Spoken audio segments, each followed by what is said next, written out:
Hi, I'm Reverend Wendy Craig-Purcell here at the Unity Center in San Diego. Thank you so much for watching today. If you'd like to support the work that we do here, please consider making a contribution. Go to our website. It's easy to do. Thank you in advance for that contribution. My family and I took an Alaskan cruise, and one of the side trips that we wanted to experience was to see the bald eagle. And oh my goodness, are they everything you imagine them to be when you see pictures of them, but even more so when you get to look at them in their natural habitat, when you see them take off and fly. They're truly symbols of bravery and power and grace and freedom. And as I've been sharing during this month, I deeply believe that if we open our eyes and look around us, all of life can teach us, and certainly all of Mother Nature can teach us. And as I was thinking about the symbology of this beautiful creature and thinking about what is it that we can observe about this amazing creature, what is it that we can observe about it and apply in our own lives that we might transform them, that we might live lives of greater success and meaning and purpose and joy and fulfillment. And so I want to share a few ideas with you about that this morning. First, when you think of the eagle, and when I think of the eagle, I think of its magnificent ability to fly, that it is specifically and especially designed to not just fly, but to soar above and beyond any disturbance, to soar for whatever it needs. And sometimes it appears that they soar just for the pure joy of flying. They're adapted to it in such a magnificent way. They have two different kinds of feathers, down feathers, very soft ones near their bodies to keep them warm. And they have contour feathers, the feathers that allow them to fly, the feathers that are so strong. It is said that pound for pound, they are stronger than airplane wings. Think about that for a moment. On this creature that is usually not much heavier or bigger than a family cat, their wings, their feathers, their contour feathers, pound for pound, stronger than airplane wings, created to soar. You've heard some beautiful music this morning with that theme. I've shared some quotes with you this morning with that theme. I believe that each and every one of us is born for greatness, that each and every one of us is created to soar. I believe very literally in the words of Genesis that says we are born and made in the image and after the likeness of God. After that likeness, after that power, we are created to soar. As I was thinking about that specifically last night, I was drilling down in my own mind more deeply to say, well, what is it that I think allows us to soar? You know, the eagle can soar above the storm. What is it that allows us to soar above the difficulties and the problems that we face in life? Not to ignore them, but to be able to notice them, but then rise above them. And I think that the single most important quality that allows us to do that is our attitude. Our attitude. You know, every morning we make a choice of what we're going to put on, what we're going to wear, whether it's comfy clothes or work clothes or professional clothes or party clothes, whatever it may be. We make a decision about that. And some days we give much more thought to what it is that we are going to adorn ourselves with, the clothes we're going to wear. What if we put the same kind of attention to the attitude that we're going to bring to the day, to the people that we meet, the things that we do, the things we do that we love to do, and the things we have to do? What if we gave a lot more thought to the attitude that we're going to bring to them? It's our attitude that allows us to soar above the stuff of life. Many years ago, when I first founded the Unity Center back then in 1983. It was called Unity of La Jolla because that's where we held our first services. And when I was trying to think of, well, what do I call this Unity Church? My dad had actually a great idea. I didn't follow it. But he said, maybe you should call it the Attitude Adjustment Center. And I've never, though we didn't name the church that, I've never forgotten the wisdom of that, because in so many ways, that's what Unity offers. Teachings that help us to change our attitude. In metaphysics, we often say it in slightly different words: change your thought, change your life, change your thinking, change your life. So how do we go about working on our attitude? Well, I think hanging around a place like this, especially when we get to be together in person, is certainly one way. Choosing the kinds of things we're going to read, choosing the kinds of things we're going to listen to, the kinds of images we're going to take in. Are we making sure that we are, at the very least, balancing what we're associating with? That it might be the very kinds of things that are inspirational and are uplifting. And so, like the eagle that's designed to soar, I believe that we are designed to soar as well. But like the eagle has to choose to fly, to put forth the effort to go where it's going to go. You and I have to put forth the effort, choose our thought, dress ourselves with the attitude that we know is going to make a positive difference in our lives. But it is up to us.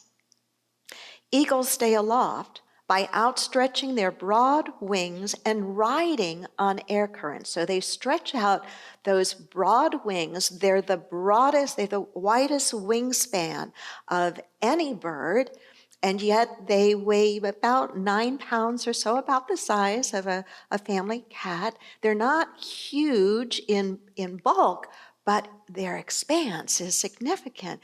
And they stay aloft by stretching those wings and this is a part that I really like, and riding on air currents. Now, where we live here in Southern California, I don't see bald eagles or eagles. In fact, don't even think I even see golden eagles. But I do often see birds of prey, hawks. My husband John loves birds of prey and we often see them in the hills of Poway. And in many ways, they're similar to eagles in that they love to soar on air currents. And there's a certain economy of motion to that.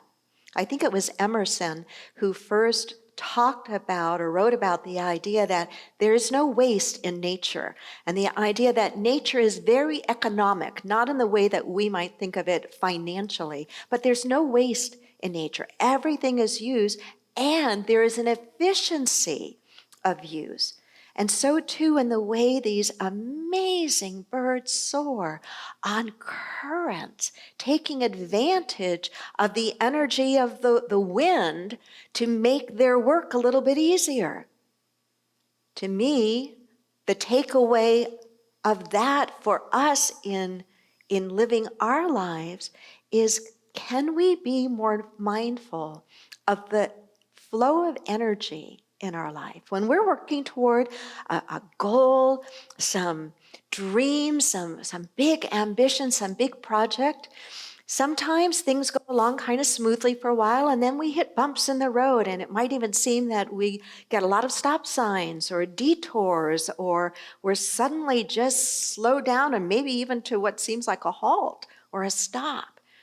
What I've learned in my life is how valuable it is when life seems to throw monkey wrenches in our plans, is not to abandon what it is that we're trying to achieve, but to be ever more mindful of, well, where does there seem to be the flow of energy? Is there a place where there is a flow of good that seems to be wanting to happen, maybe from a different direction than what I originally thought?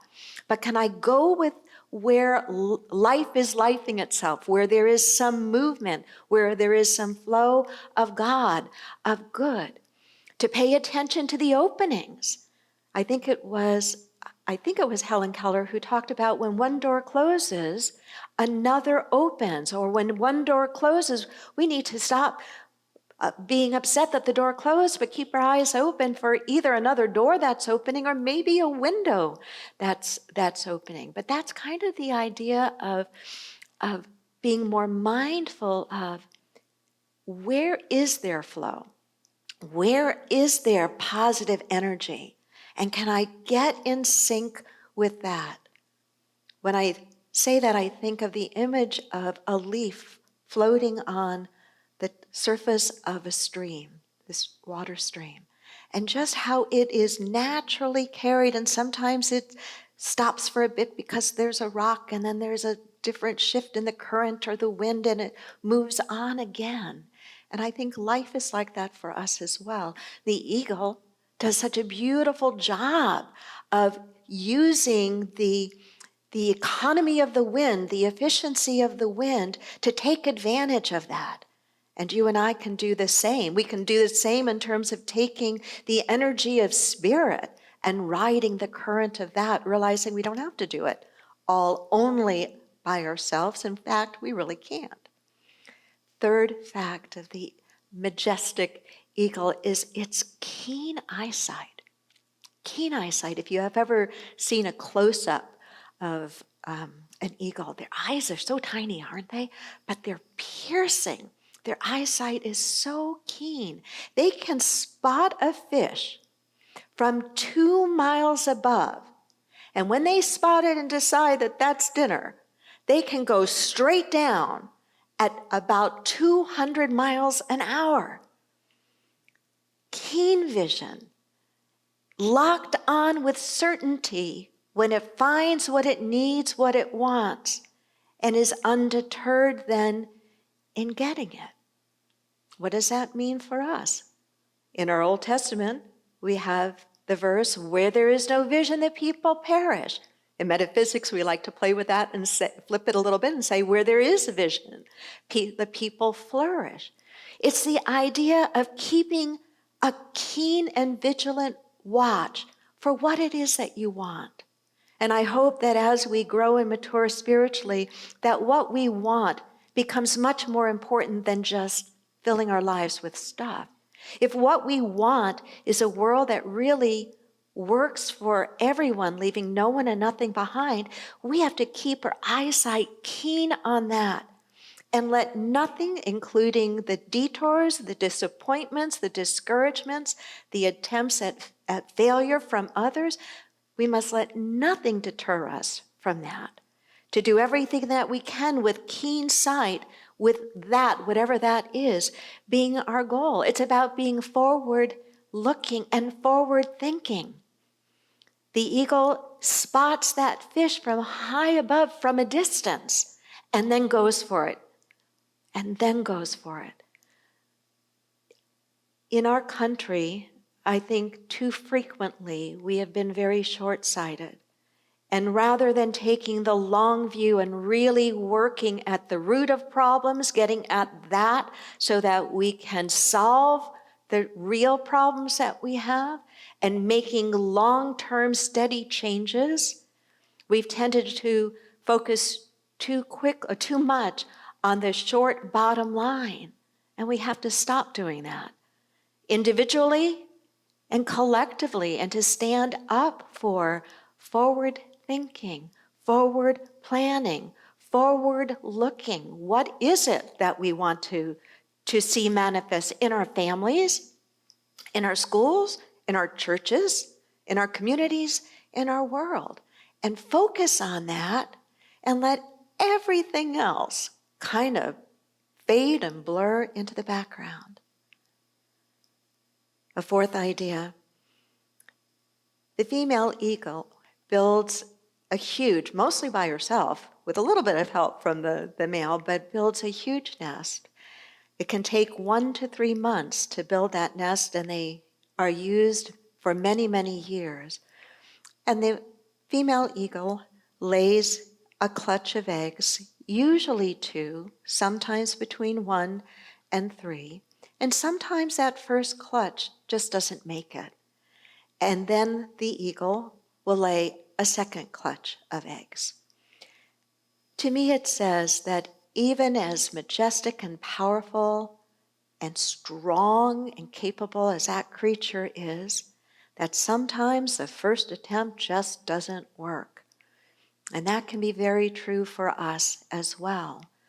And knowing that there is wisdom in having a backup plan is really important. Is really important. I think one of the things that we have experienced as a result of this pandemic is what has been laid bare is how many people are so very, very financially vulnerable and at risk to being able to meet any sort of crisis. I don't remember the statistics off the top of my head, but how few people have very little reserve, emergency reserve, that they can fall back on in case of a true emergency.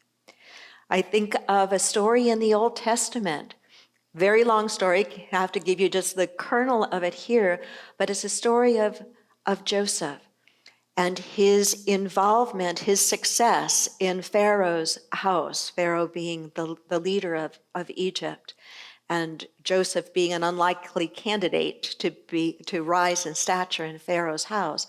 But a piece of Joseph's journey to rising in stature was the fact that Joseph had a dream. And in the dream, he dreamed of 7 fat cows, followed by 7 lean cows. And he interpreted that dream. We think dream interpretation is something new? No. He interpreted that dream that it meant that Egypt was going to experience 7 years of abundant harvest, and then followed by 7 years of famine. And that symbology of his dream was brought to Pharaoh's attention. And what they did as a result of that is they saved back some of the abundance during those 7 years so they could make it through the 7 years of famine. In other words, like the eagle, they had a backup plan saying, it's great when things are thriving. Let us also be mindful and take that long view, knowing that sometimes we have to have a backup plan. And maybe in my generation of boomers, we've had certain parts of our life, at least those of us who are white, a little bit too easy, where we've kind of ignored some of the wisdom of the generations before us that talked about the idea of prudence, that talked about the idea of saving for a rainy day. Now, I know in metaphysics we say that sounds negative. No, it's not negative. It's not wishing for that. It's being like the wisdom of the eagle, saying it is spiritually mindful, it's spiritually good stewardship to use wisely whatever we've been given, whether it's financial resources or talents, and to not use it all up, but to leave something to be there for future generations or for investing in ourselves. And then the last idea, one of my favorites about the eagle is just the eaglet's first flight. So the babies are born in this huge nest. If you read the statistics of the sizes of an eagle nest, it's mind-blowing. They can be 6 to 8 feet in diameter. They can be 10 to 13 feet in depth. I had to check my sources several times because I read that they can be hundreds of pounds. And yes, they can be. Yes, they can be. They are enormous. They are built, as I said, over a period of 1 to 3 months with twigs. The outer is very prickly and thorny, and the inner is lined with as much down and soft material as possible, the mother eagle sometimes even pulling the down feathers from her body to make a very soft place for those babies. But there's time for those babies to leave the nest, right? And as they grow and as they begin to reach adolescence and to mature, they start trying to take the food out of their parents' mouth. They do all sorts of things, but they don't necessarily want to leave the nest. And we could have a fun conversation about that right now with what's going on intergenerationally for many, many families, with a lot of our kids coming back home. Sometimes I won't even go there for lots of different reasons. But anyway, sometimes those baby eaglets just don't want to leave.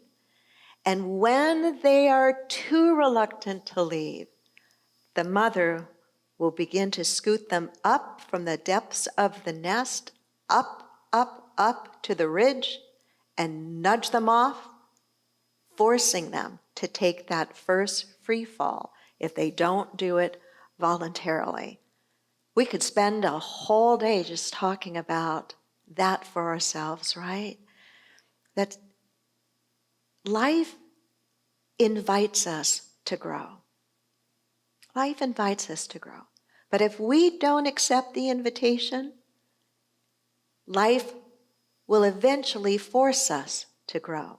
We are not meant to rest in the nest. We are meant to soar. We are meant for greatness. We are meant for growth. But that growth can't happen if we only stay in the comfort of the nest. We can come back from time to time. I don't know if the baby eagles do, but we can come back from time to time to the comfort and security of family and friends when we're wounded or upset or discouraged or angry or disappointed, but we can't stay there. We have to branch out. And sometimes that free fall can be pretty darn scary. But that is where our greatest good comes from. It's the other side of our comfort zone. When it's time for us to grow or to make some important change in our lives, if we don't do it willingly, it's going to start feeling very prickly, whether in our relationships or our places of employment, because we are meant to continue to advance, to be something more than the great expression of God we already are. We are born for greatness. We are created to soar. Namaste.